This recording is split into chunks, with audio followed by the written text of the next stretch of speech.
Kapulong Pilipinas, magandang gabi. Ngayon ay Disyembre 15, taon 2020. Welcome dito sa ating palatuntunang Ka-Anton Premieres. Dahil hindi po ito live presentation, ito po ay tinip ko na kanina. Dahil po ngayong Disyembre ay abala po ako. Not much on the physical side, but more on the mental side. Mamaya papaliwanag ko po kung bakit. Kung bakit kailangan kong mag-isip ng malalim. Napakabigat po at yan ay ibabahagi ko po sa inyo. Okay? May tatlong paksa po tayong tatalakayin ngayon. Hindi na po tayo papaligoy-ligoy. Ang una po dyan yung mag-iingat po tayo sa mga online pautang. Dahil po kapag ganitong Pasko, kailangan natin ng backup. At napipilitan tayong sumubok sa mga online pautang, mag-iingat po tayo. Ang ating pangalawang paksa, papangalanan ko lang bahagya yung mga prinsipe na may involvement. Meron pong nakakapit po yung kanilang mga pangalan sa mga usaping WOTN. Papangalanan ko lamang po para magkaroon po ng ma-distinguish po ninyo. Magkaroon po ng distinction. Kung ito bang prinsipe na ating kausap, itong ating na madalas na makapanayam sa ating programa ay siya rin kaya yung prinsipe na dati pang nangungusap, dati pang nagpakilala, at nang sa ganun ay hindi po tayo mangaligaw. Ang pangatlong paksa, ito po napaka-importante. Pasampulan ang WOTN. Ano po ibig sabihin yan? May iba po akong mga kausap. Besides prinsipe na nangako pong papasampulan ang WOTN. Yan po ba ay good news? O yan po ba ay magiging dilema sa inyong lingkod? Yan ang may akin pong papaliwanag.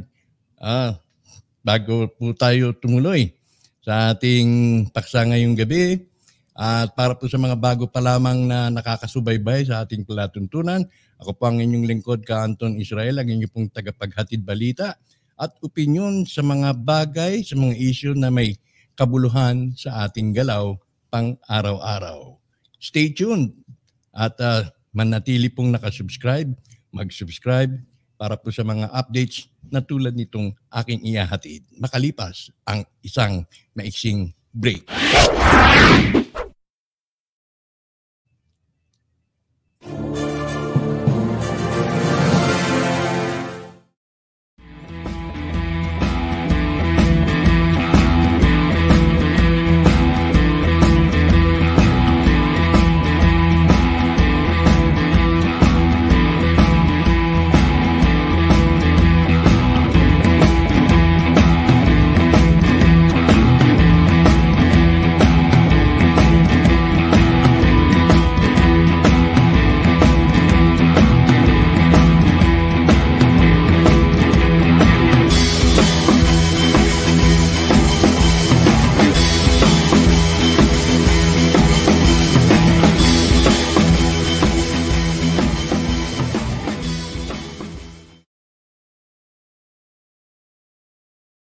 Subscribe to our channel by clicking the subscribe button.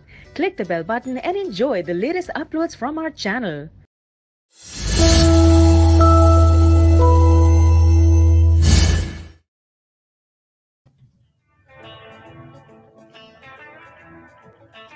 Okay. Nais ko pong basahin itong text na aking natanggap. May natanggap po akong text eh. At ang nilalaman po dito, galing po ito sa O-Peso. O-Peso. Ang nakalagay dito, kindly inform Flor de Liza with regards to his or her financial responsibilities. Let them know to urgent call. Let them know to urgent call 0977-318-6505.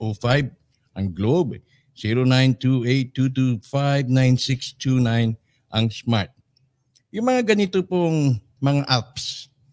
Marami pong apps diyan sa nagkalat po yan sa ating mga cellphones. Kapag ikaw ay nagipit, takbo ka lang daw sa kanila para magkaroon ka ng relief. Alam niyo po ba na ang interest rate nila ay usurious? O ibang malala pa sa Bombay. Yung Bombay, napapakiusapan mo. Kung kayo hindi makapagbayad, magtsatagaling yung Bombay. Tapos pa 50 pesos, okay na. Pero yung kanilang sistema, sinasabing 5-6, hindi naman exactly yata 5-6, kundi more likely mga parang 10% a month. Pero itong mga online pautang na to, nasa 20% ho yan. Maski dun sa GCash, sa Globe, meron din po silang sistema na kapag ikaw nagipit, bibigyan ka nila ng initial loanable amount of 3,000 pesos. Pero ang balik, nasa 3,600. So, whooping 20%. Ang alam ko sa batas ay yan ay hindi allowed. Dahil yan po ay makukonsidera na usury. Ano po pang usury sa Tagalog? Yung nagpapautang ng higit sa labag sa batas. Sobra-sobra, pagpataw. Pero sa modern day ngayon, ang isa sa mga dahilan ho nila dyan, ang interest ho ay relative doon sa risk.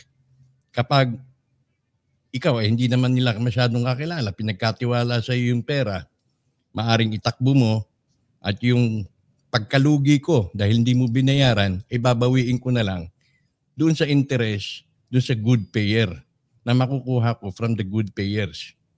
Okay? So parang ino-offset nila yung pagkawala ng kanilang principal doon naman sa interest na malilikom nila doon sa mga magagandang magbayad. Gayun nga lang, yung mga magagandang magbayad, yun po ang nasasakripisyo dito dahil nga po sila ang nagpupuno doon sa naging pagkukulang ng iba. Gayun pa man, ang hindi ho maganda rito, bukod po sa usurious ito, no? Palagay ko mga Chinese ang financier nito Mga nagpapautang ng ganito. Bukod po sa usurious, nagpapahiya ho sila. Hindi po ninyo mapapansin, kapag kayo'y nag-apply, sa simula maganda. Sinubukan ko ho yan, pero hindi ko tinuloy. Dahil dumating po ako dun sa stage na natatanungin kayo, willing ka ba na i-allow mo ang aming apps na ma-access yung cellphone mo? Doon na ngayon, pumapasok ito. Okay? So sa simula, parang maiinganyo ka. O peso ito, no? O peso, mayroon pang iba, marami pa. Maiinganyo ka dahil, pinagkatiwalaan ako ng 5,000. O di, apply. Pasok mo yung datos mo. Pagkapasok mo dun sa datos mo, okay pa rin. O ito na, dito na tayo sa last stage. Sabi dun sa progress ng iyong pagpa-file, At pagdating po dun sa last stage, makikita mo, allow. Tatanungin sa'yo, i-allow mo ba yung apps ko na ma-access yung iyong cellphone, yung laman ng iyong sa eagerness ng isang tao, particular doon sa talagang nangangailangan at nandiyan dyan isang pindot na lang lalabas na yung pera, napapa-oo. Iyon pala, kapag napa-oo ka, itong apps na yan ay gagapangin na yung cellphone mo at lahat ng contacts mo, kahit hindi ko kakilala, naitala niya yung number ko sa kanyang cellphone dahil nagpo-programa tayo rito, gagapangin na. At kapag hindi ka nakapagbayad sa takdang oras na inaasahan nila, padadala na ng notisya. Lahat ng mga kaibigan mo alam na may utang ka. Dati pa may mapangahas pa. Tumatawag pa. Tumatawag pa. Ito Flor de Lisa lang. Pero iniwan ho dito yung number ni Flor de Lisa. Na hindi ko naman ho kakilala. Wala po dito sa aking phone book. Wala po talaga akong kakilalang Flor de Lisa. So, nangangahulugan, ang sistema nitong mga to, itong mga buwisit na nagpapautang na online pautang na yan, ipapahiya nila, ihaharas nila yung pobre nating mga kababayan. Yun po ang kapalit niyan. Ipapahiya ka doon sa mga kakilala mo, doon sa mga nandiyan dyan sa cellphone mo para mapuwersa kang magbayad. So meron pong issue dito na dapat po natin itong mapaimbestigahan. Yung mga online pautang na yan na ganito ang mga approach na nangaharas online. Yan po ang ating babantayan. Kaya wag po ninyo kayo basta-bastang magpapadala, kahit gaano po kagipit. Siguro pwede pa yung GCash dahil hindi po nila gagawin yan sa aking palagay. Aking palagay dahil alam ng Globe ang kanilang moral responsibility. Although, meron po silang kakontak na mga third-party lenders. Hindi po sila mismo ang nagpapautang, kundi kung sino yung kanilang accredited na lenders. Gayunpaman, maaari po ninyong isumbong sa Globe. Kung kayo ay naharas kayo noong nagpakawala ng pera. Pero ako, malaki ang kutob ko na malaki ang kinalaman ng CCP dito. May mga Chinese na nagpapautang. Parang ganyan ang approach eh. Sa Pilipino, hindi yung ganyan eh. More sa Pilipino, kung sino may utang, yun lang ang kaharap eh. Pero ito, masyadong mapangahas. Kaya iwasan po natin. Sa ating babalikan po natin yung topic o paksa numero 2.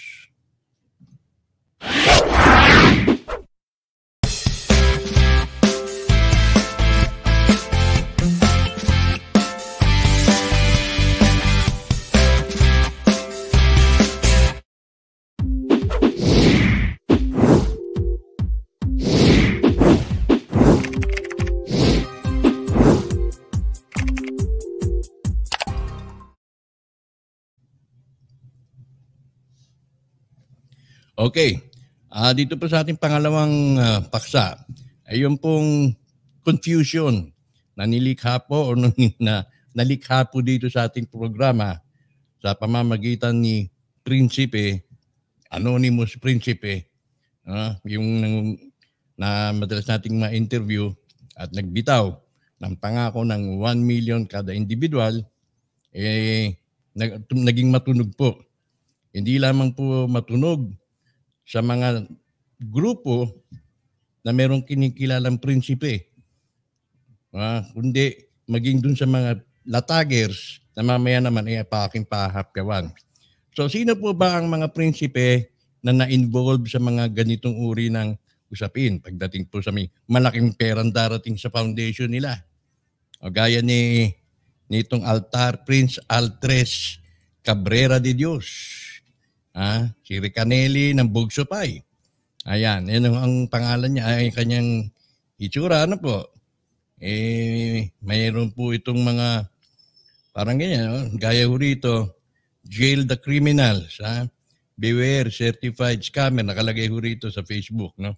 Warning, real name, Alelio Cabrera, blah, blah, blah. Tapos meron pang Prince. Ito, Prince Jesse Jakaran. Mga namin silang prinsipe. Pag-ingatan po natin ito. Dahil hindi po ito ang prinsipe na nakakausap ko dito, napapakinggan ninyo dito sa ating programa. Ito pong mga ganito ako po. So, yan po ang nakalagay rito po't nakatala sa graphics na ito. Ang kanilang website ay premif.bugsupay.com. Sabi, warning. Ganyan, okay? So, ayan, marami pong mga ito pa. Ayan.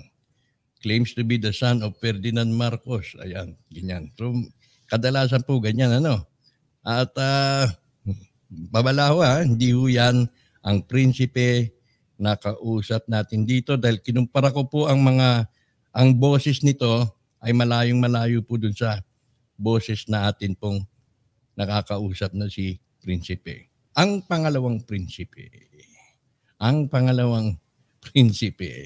ito matunog din po ito.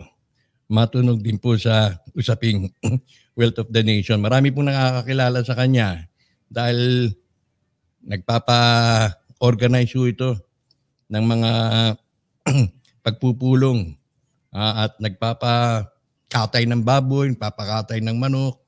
Sa mga kanyang mga members ay pinadadala niya ng manok para isakripisyo, etc. etc.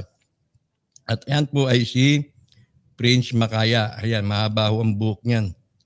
Ang kanyang grupo ay ang tinatawag na Makaya International Foundation. Ayan. So, nandiyan ang kanyang larawan. May pagka-tribo ang style.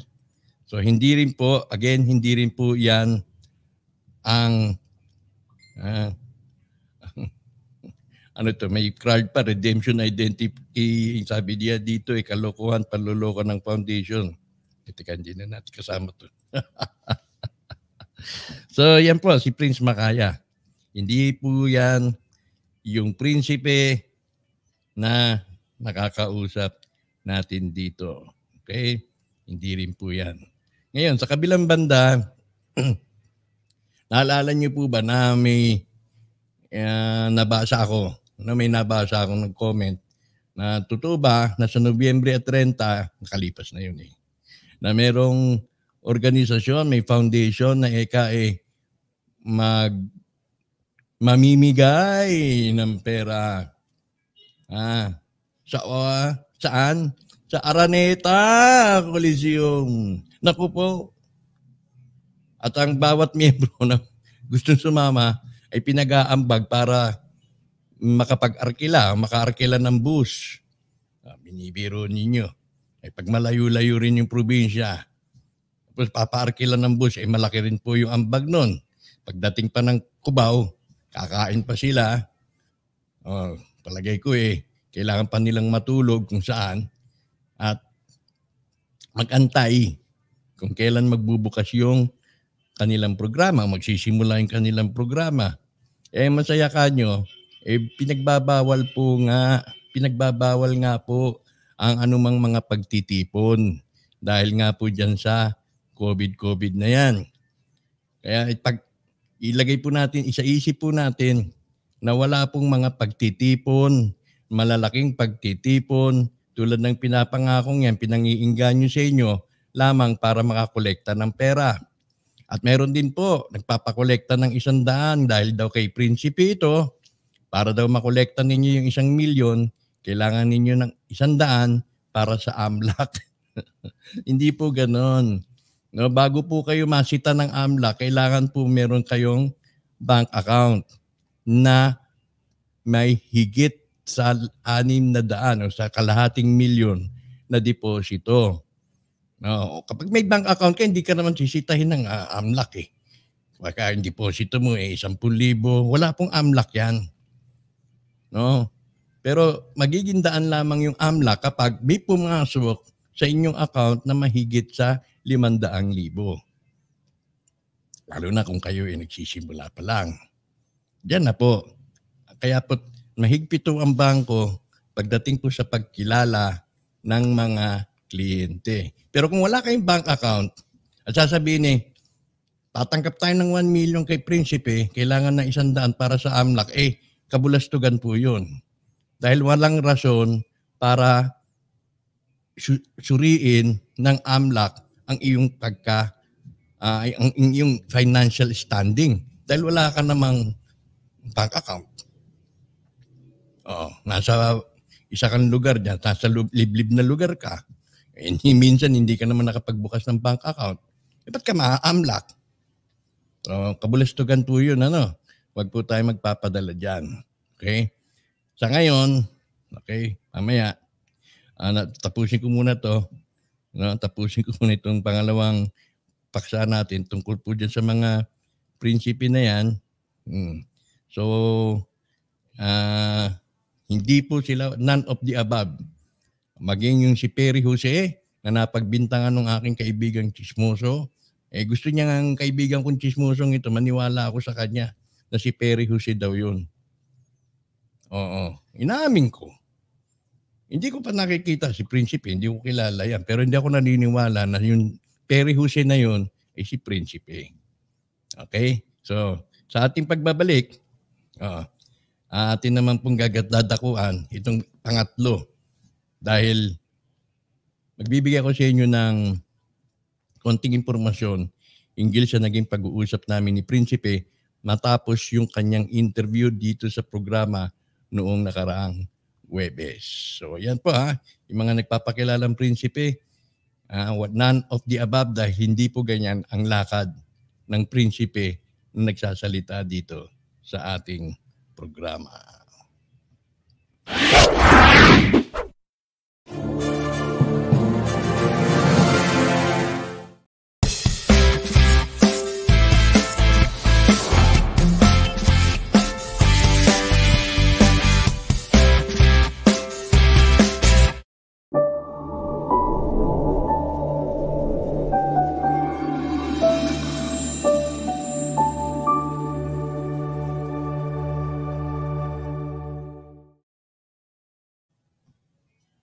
All right.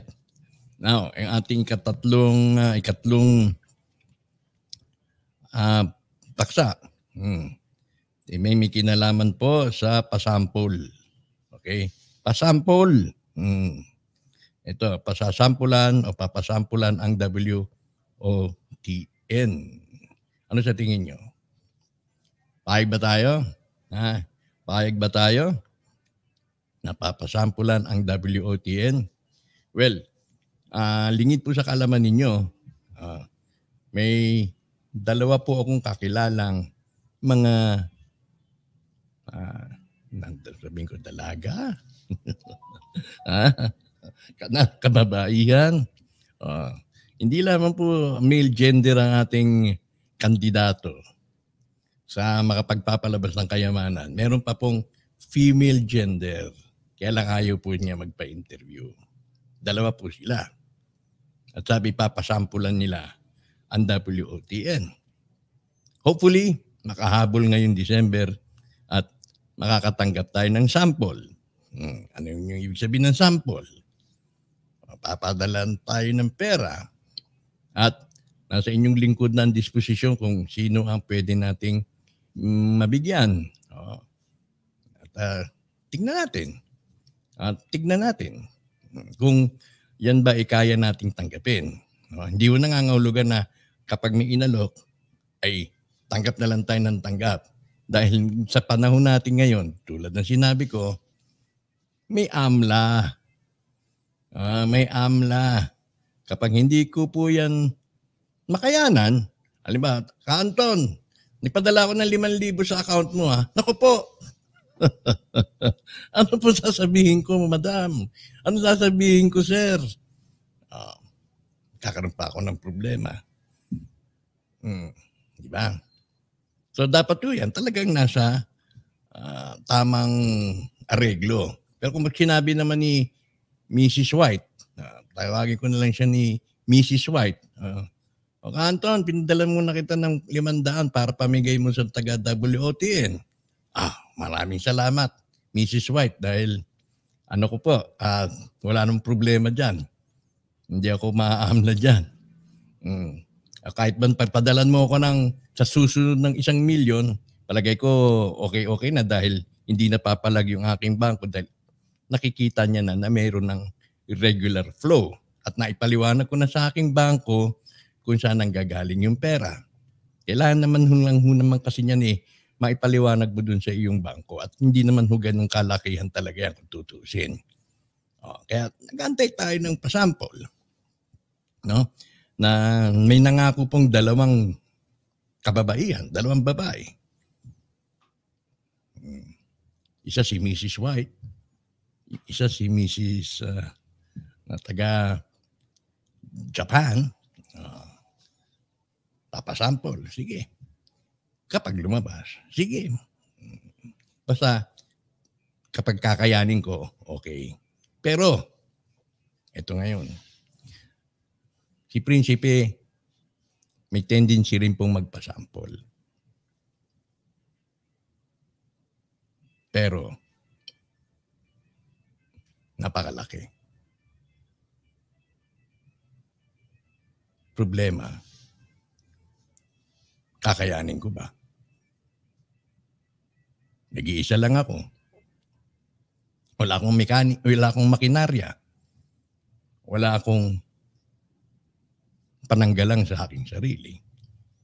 Nakausap kami ni Prinsipe at nabanggit niya sa akin yung mga bagay-bagay kung bakit na mahirap o bakit siya nahihirapang ipamahagi. Tinanong ko siya diretsahan. Nakalabas na ba yung pera? Sabi niya, kaya nga nagbago na ng logo yung Central Bank, Ka-Anton. Ang sabihin ko sa iyo, Ka-Anton, nang ibalita ko sa ating mga taga-panood na pumitik na, tapos na yun. Nandyan ang RAPEPS. Pero, ang 1 milyon sa bawat tao ay isang disruptive moment. Ano po ba ibig sabihin ng disruptive? Mapaminsala o ano bang tawag ng disruption? Magkukos ng denormalization o madi-denormalize yung bagay na normal sa atin. Madi-disrupt, mawawasak o tawag nito. Basta ganun na lang. Ay, ganun na lang muna pagpalagay natin para hindi lang masira itong aking takbo ng aking isipan. Disruption. Now, ito ay maglilikha ng isang social impact na napakatindi. Hindi lamang doon sa family level na maaring may ataking sa puso dahil sa sobrang tuwa. Hindi lamang sa baka mag-away-away yung pamilya dahil pareho na silang may pera, magkakaroon ng lifestyle change, etc. Kundi, maging sa politika. Meron din siyempre dyan yung grand economic scenario, maaring mag-cause ito ng inflation, etc. Although na may solusyon ho dyan dahil maari naman pong habulin yung pag-imprint maaari rin naman niyang habulin para ma-prevent yung inflation sa pamamagitan ng pag-imprenta ng pera against doon sa nakareserbang dollar o nakareserbang gold. May mga remedyo po dyan na iprinisinta o pinakilala sa akin o ibinigay sa akin ng isa kong mentor na si Mr. Leonie. Maaari po yun. No? So, hindi na masyadong problema yan kapag nakipag-cooperate ang NEDA, kapag nakipag-cooperate ang Central Bank, ang pagpapakawala ng 1 milyon sa mga pamilya ay maaari nila yang mamaneuver. Importante yung maneuvering. Pero sa ngayon, sa ganitong kaaga, kapag hindi po nakasalansa ng maayos yung mga maaring impact niyan, madidiskaril po. Hindi nga, gaya na sinabi ko, ang disruption na ito ay maaaring mag-create ng kaguluhan. Sa ngayon pa nga lang po, ay naamin ko, sa ngayon pa lang, ang dami na po ako natatanggap na mga sad stories. Hindi ko naman po binabasa dahil apektado po ako. Huwag niyo ba po ako niyo padala ng sad story? Sasabihin ni, Ka-Anton, huwag mo akong kakalimutan pagka lumabas siyan dahil hirap na hirap ako. Ka-Anton, ganito kalagayan ko. Please, wag muna po ngayon dahil napakaaga pa.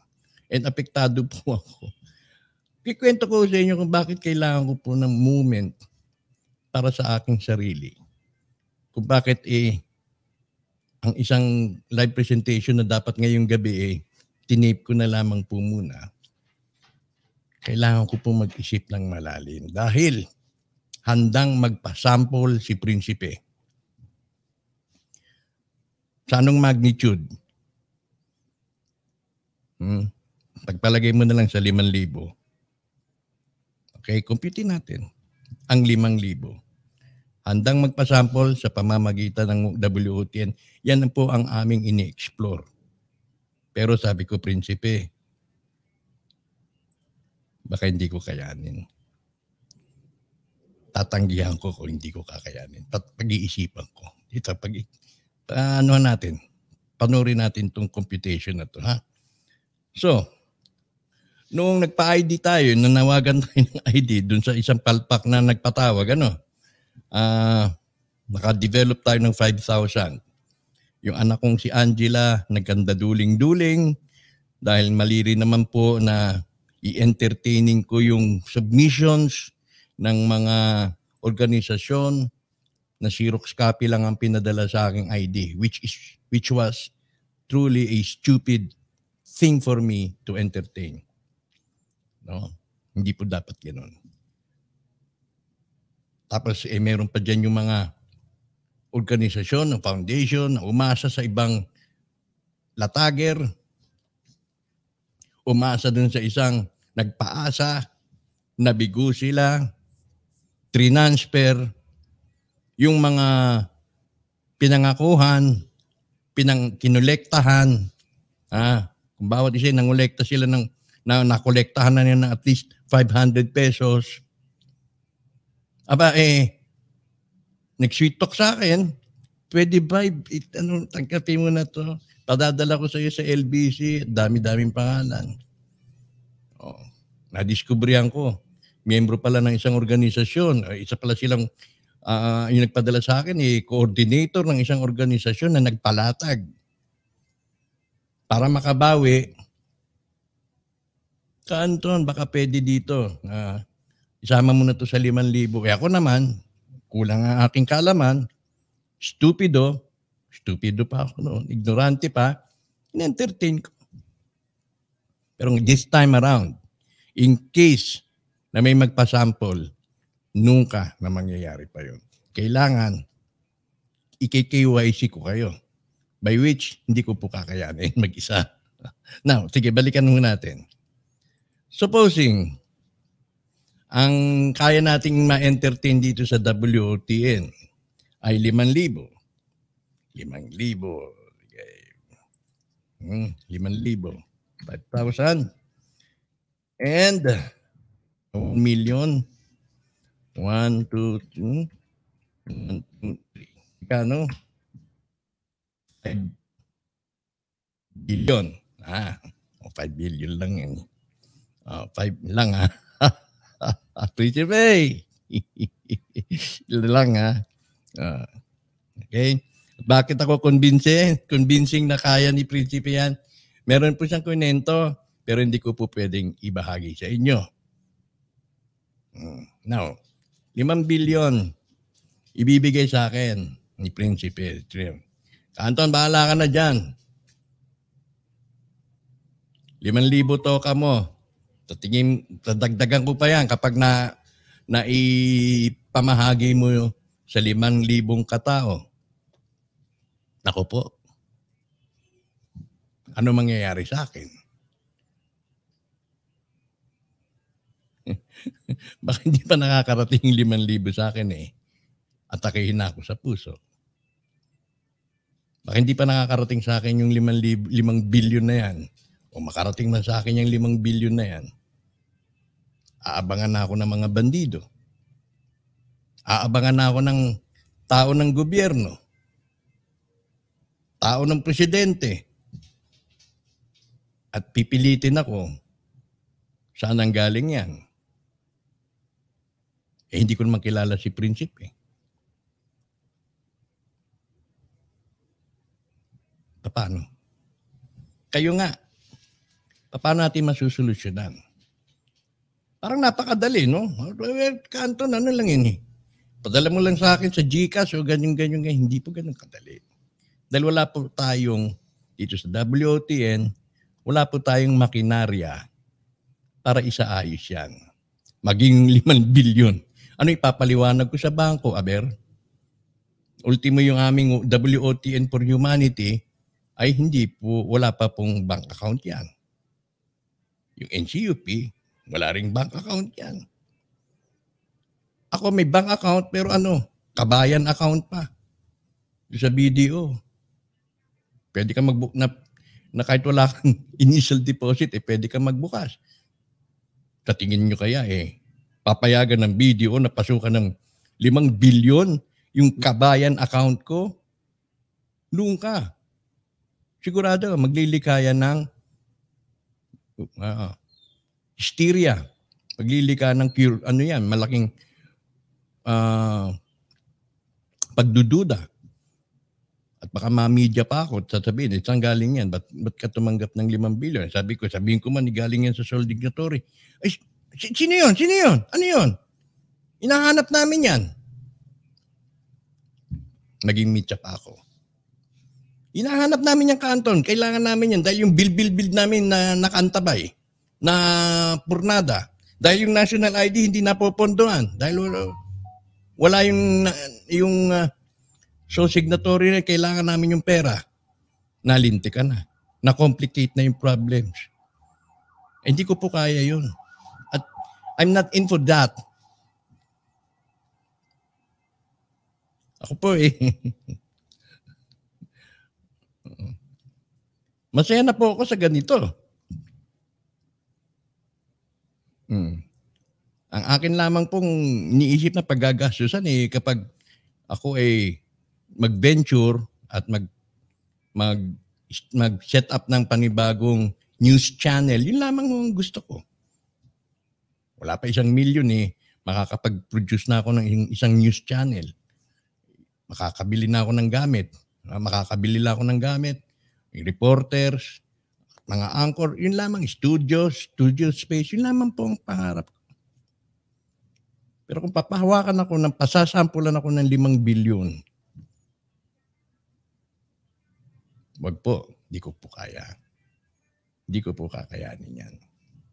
Kaya, yan po ang isang malaking dilema. Of course, kapag pinadalan tayo ng 5 bilyon, nabawasan ang problema ni Prinsipe ng 5 bilyon. Di ba?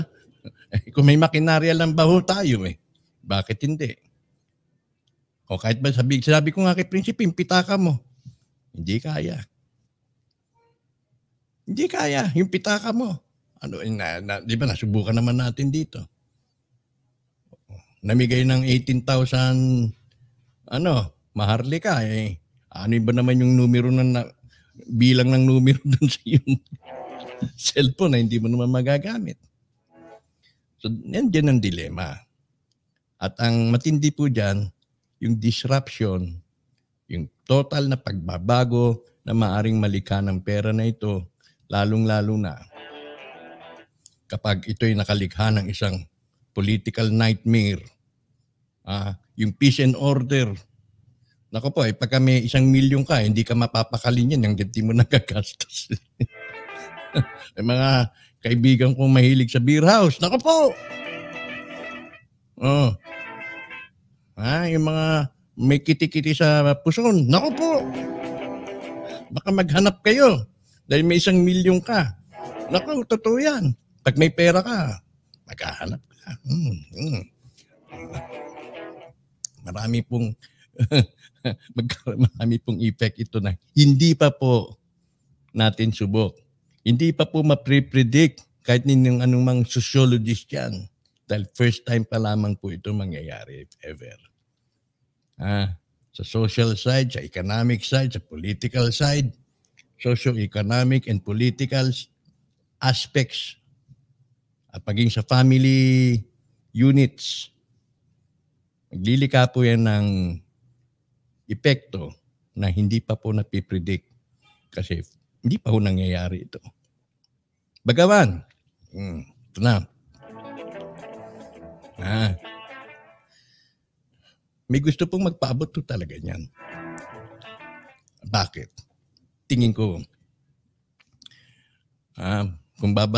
kung susurveying ko yung nangyayari ngayon sa Amerika, nangyayari sa ibang bansa, we're into some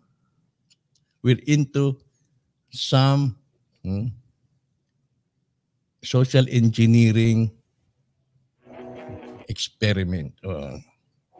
Yan, talagay ko na. Meron tayong social engineering experiments going on. kinukondisyon ho tayo tungo sa isang direksyon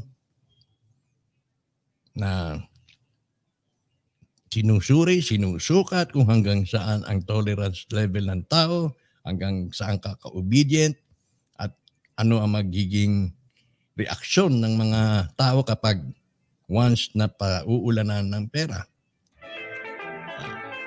Ang pera po, sabi ni Prinsipe, ayokong ma-involve dyan, baka mamaya habulin ako, puntahan ako rito, sabi, ituro mo kami kay Prinsipe. Naku po, sinasabi ko na ho sa inyo, wala po akong impormasyon na may bibigay sa inyo dahil hindi ko po siya kilala.